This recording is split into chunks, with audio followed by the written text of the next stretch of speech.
Hello, this is Inocencio Chavez, representing Scotty Colson. I will be interviewing Sam today. This is Sam. Do you agree to be interviewed here for YouTube? Yes, I do. Tell me something interesting about yourself that's not in your resume or application.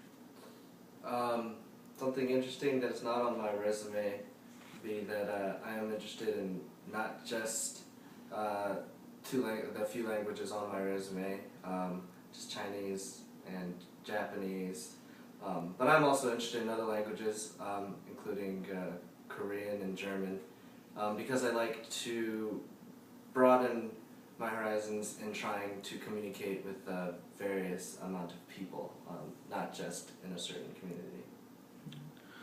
Um, what is your favorite book?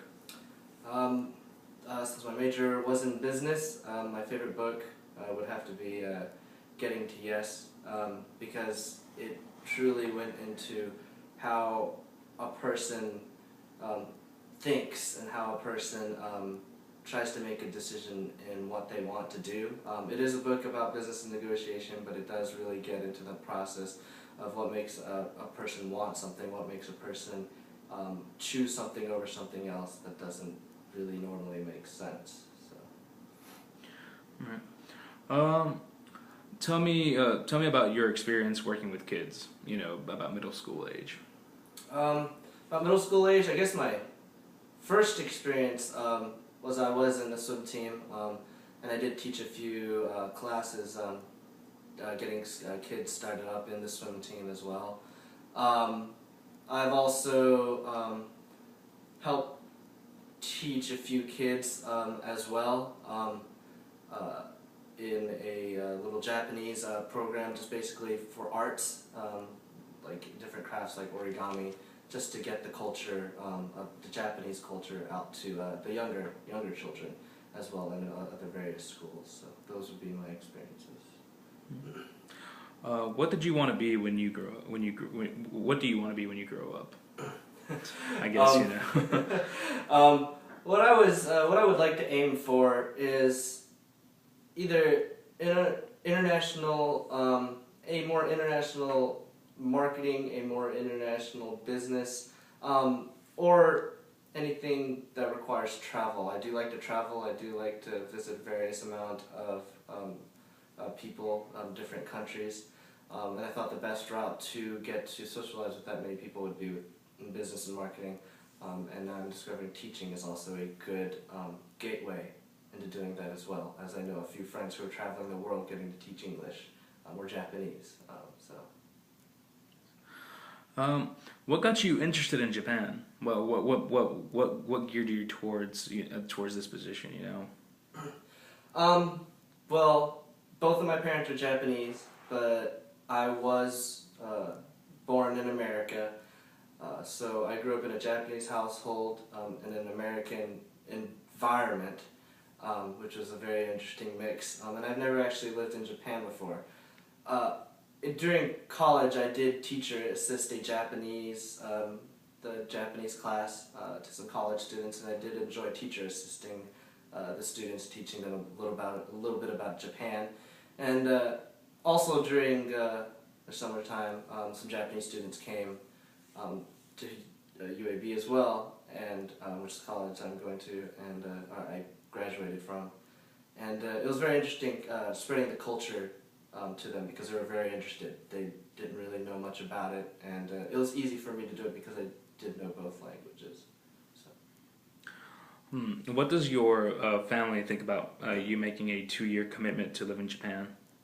But Or what only, would you be prepared for this? You know, are you ready to make that commitment? I am very ready to make this commitment. Only my mother and father are actually in the States. The rest of my family, who I haven't really gotten to visit because I've been in America my whole life, is in Japan.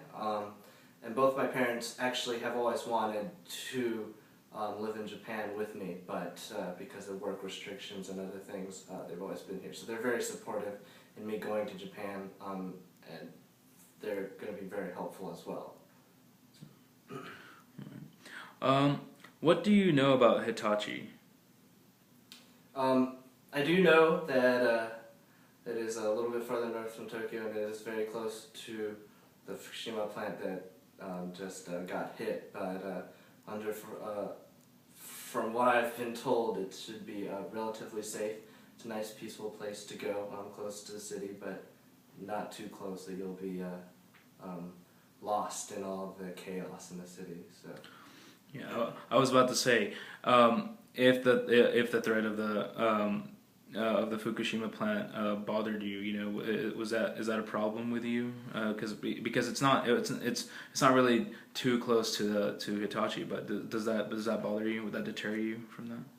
If it was to a point where me staying there 2 years would get me sick for the rest of my life, that would bother me. But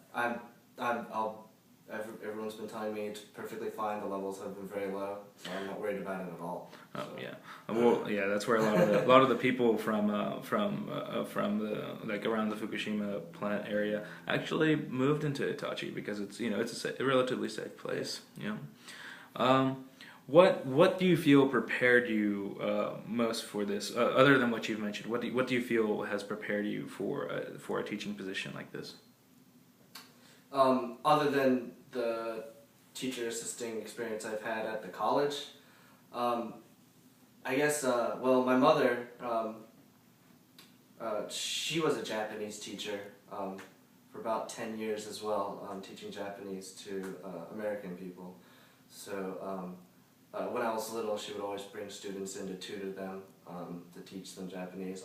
It would be a role reverse, but a lot of the same concepts in learning basic language elements are there as well. And I have been studying Japanese for a little while as well. So being able to communicate not in only your native language, English, which is what would be taught, but it'd be also good to be able to communicate in Japanese to make them more comfortable to open up. So. Can you explain how I guess living in the United States would help you show the culture over there? Well, living in the United States, of course, living in Birmingham my whole life, I am American. I was raised in an American mindset. I know all the customs here. I know how everything works. I would have a lot of stories to tell about America that a lot of Japanese people do not know about. At least I know when Japanese people come here, I know a lot of the things that they're surprised about, and they're always interested to hear just little small stories that to us is just nothing, but to them is just completely different in another world. So yes, I do feel that living in the United States my whole life would help. Right. And the last question, we've asked this to everybody, but it's the most obvious one. Why should you be chosen for this position? Why should I be chosen? Other than what I've mentioned, I do have conversational language skills in Japanese, so I'm able to communicate with the teachers. I'm sure they're very fluent in English as well, but it would always be helpful. I do have a lot of family relatives and friends in Japan, so if I needed any guidance, I would always have a lot of people to support me. I've always enjoyed teaching students. I never went that direction, but I've always been doing it on the side. As I volunteered for the teacher assisting program, for teacher assisting Japanese at UAB. I wasn't paid for that just because I thought it was so fun, and it was good to get to know all the students and just share the different culture and get them to learn about a language because they're usually very interested. So I feel like I'm very